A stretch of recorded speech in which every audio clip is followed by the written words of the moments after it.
primary objective was to try and get to the latter stages of the Ulster Championship.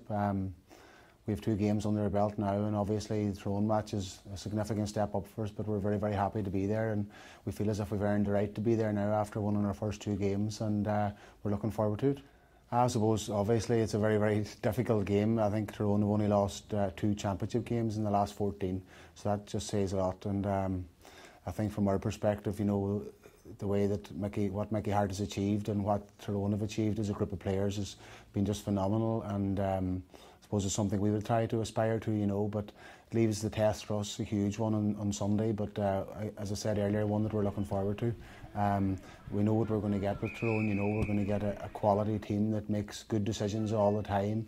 They're level-headed under pressure, and great composure, and they normally see games out when they're a couple of points ahead, and it's going to be very, very difficult for us to break that. And I suppose between themselves and Armagh in the last 13 years, they've had a stranglehold on Ulster, and to try and crack something like that's going to be a very, very difficult test for us. But as I said, you know, we're really looking forward to the game, and hopefully we can go up to Clonus now. We haven't played there in a number of years, and give a very good account of ourselves and be competitive. And as I mentioned on a number of occasions, if we're competitive, we feel we've always got a chance, and that'll be probably our number one objective going up into Clonus, will be to try and be competitive as long as possible, you know, in the game, and see where that can take us.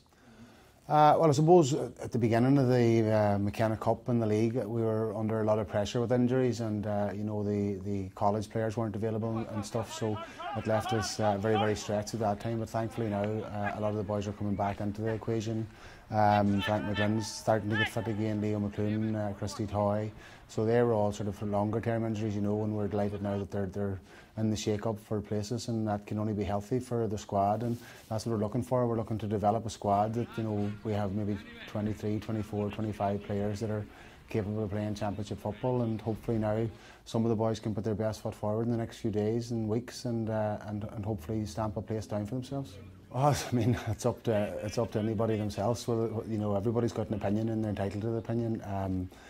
From our perspective, I suppose we've looked at every game on individual merits, and we've sort of tried to work accordingly, and we've tried to prepare the team as best we can for every one of the games. And I suppose since the start of the year, we made no.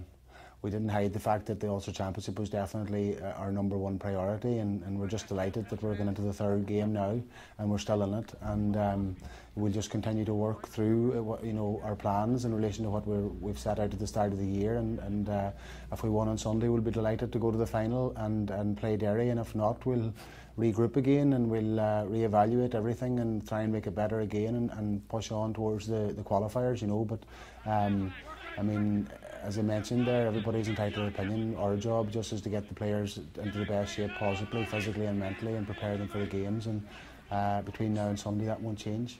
But I think the Ulster Council are doing a deal, 50 tickets for €50. I think it's five adults for €10 per head, and then 46 kids can go free under 16. And I would probably, that more than anything, I would encourage maybe clubs to look at maybe taking 50 kids or maybe 100 kids even, and you know, have a day out for the young fellas and the young girls, and then get the support behind the team, because the young kids have a tendency to make a lot of noise, and it'd be great for the players when they come out onto the pitch that they would hear a good Donegal support, and hopefully a lot of the adults around the county as well will be interested in the game, and we just hope, as I said, that we can go and give a good account of ourselves, and I suppose play with a bit of pride and passion in championship football, and hopefully we can get the right result.